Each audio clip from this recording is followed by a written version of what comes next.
Hello everyone, I finally have all my blocks done for my library quilts, so I am going to start sewing my rows together, and then that way I can start building my bookshelf. I don't have an actual pattern for the shelf since I kind of veered off of Pat Sloan's pattern, so this is something I'm just going to make up as I go, and then I'll walk you through what I do and how I'm putting it together, and then hopefully it'll be helpful for you. So I did grab the first two blocks of every single row with the intent of chain stitching all of them, but I realized that it might end up being a little bit too big because these blocks are a lot bigger than what I usually do.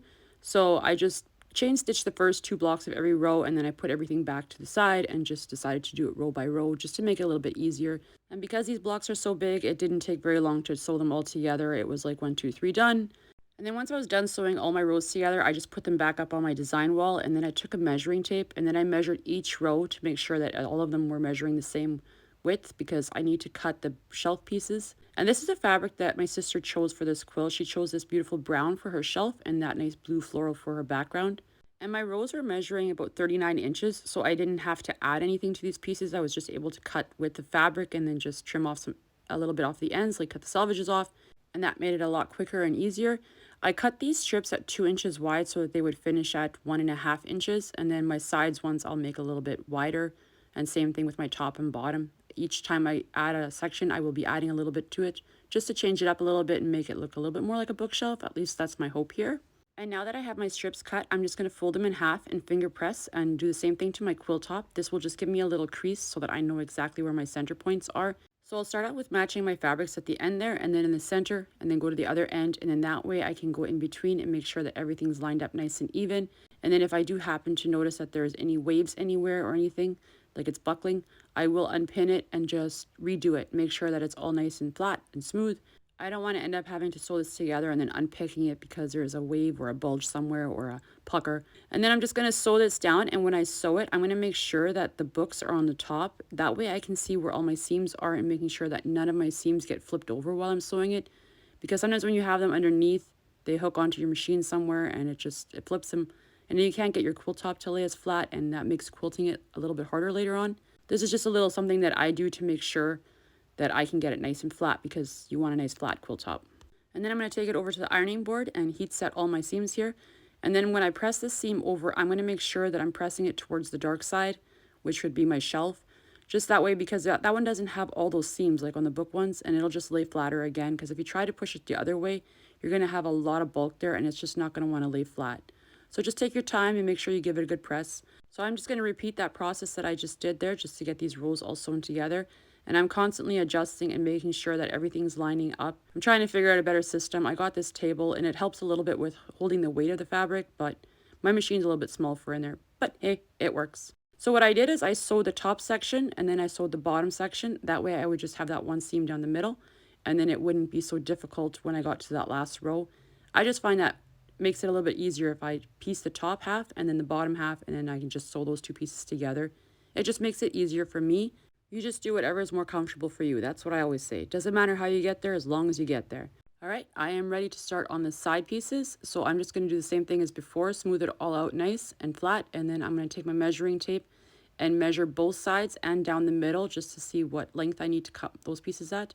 Once I have that measurement, I'm going to cut it. And these I had to add to because it was longer than width of fabric. So I just cut 2 strips at 42 inches and then I added whatever I needed to from another strip to make it the length that I needed. I'm just going to take these over to the sewing machine and sew them right sides together and then press them, and then we can sew them to the sides. And then I've also started cutting my background fabric, or for like the border, because I need a little bit here, and I have 3 strips of that here, and I'm going to do the exact same thing, just making the same length as those 2 side panel pieces. If you've ever made a library quilt, I would love to see it.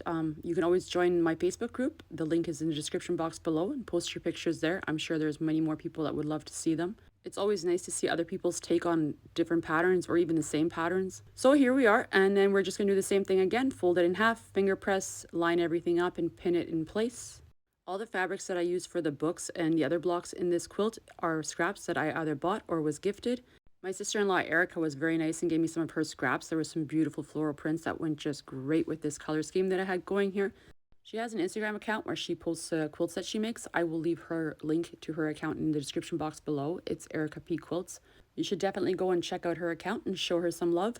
And if you're enjoying this video, I would really appreciate it if you gave it a thumbs up, as that really helps my channel grow. And those side strips, I'm not sure if I mentioned it, but I did cut them at 2.5 inches so that they would finish at 2. This is going to be for the top. These I cut at 3.5 inches, so they will finish at 3. And again, I'm going to have to be piecing this together to make it the length that I need. But that's easy enough to do. It's just a little bit more math, and I'm not the best at math, so I just have to do it a couple of times. These pieces are going to be for the bottom, and they are 4.5 inches wide, so they will finish at 4. I just figured I might as well make them both at the same time. That way I'm not constantly getting up and running around from one place to the next. Now that I have those sewn together to the length that I need, I'm going to be taking some background pieces, and these are 2.5 inch square. I want to put them on there like that. I just kind of wanted to have a little bit of a different look on the bookshelf. So on the top, they will be facing like that, and on the bottom like this. I think you get the idea if you're just looking at it. But I just think it would look really cute. So I'm just going to put these on the corners there and pin them into place. But one thing when you are doing this, make sure that if you don't have enough space to lay out your strips all the way like I do, I don't have enough space here. Make sure you don't get your pieces twisted around and you're all of a sudden putting it on the wrong spot, and then you'll have one on the top of your strip and one on the bottom. And then you just got to unpick it or cut a new strip if you've cut it. So just be careful that you're putting it in the right spot. So I'm just going to snowball these corners here. If you don't know how to snowball a corner or do a sew and flip, I do have a video on that, and I'll try to leave a card up on top on the video here somewhere so that you can find it. And if not, it'll be somewhere in the description box below. I'm not very tech savvy. All right, and then here we're just going to do the same thing again. Fold everything in half and finger press a crease, and then just line everything up and pin it in place. If you haven't already done so, I do have a whole playlist on how I made a bunch of these blocks for this library quilt or bookshelf quilt, whichever one you prefer to call it.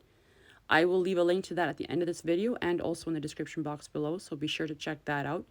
And this, I kind of talk about how easy it is to change up these blocks and make it your own.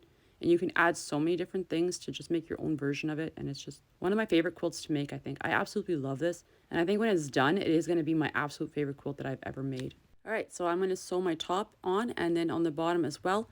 That way it'll be all done. And then I'm going to show you what my corners look like after. And hopefully they do look the way I want them to look. If not, then I'll be unpicking a lot of stitches. So hopefully it looks exactly the way I'm hoping it will. And after I'm done sewing on the tops and the bottom, the only thing that I will have left to do is to sew on a border, and that will complete this quilt top. Okay, so I've sewn on the tops and the bottoms. I'm just going to open this up a little bit and then take a look here. And I am liking the way those corners are looking, so I'm very happy. I don't really want to be unpicking stitches, and I'm glad I don't have to. So now I'm just going to cut a border for all the way around, and then I'm going to sew that on, and I will show you what that looks like. And here it is. The quilt top is all done. I really hope you enjoyed this little series, and thank you so much for watching.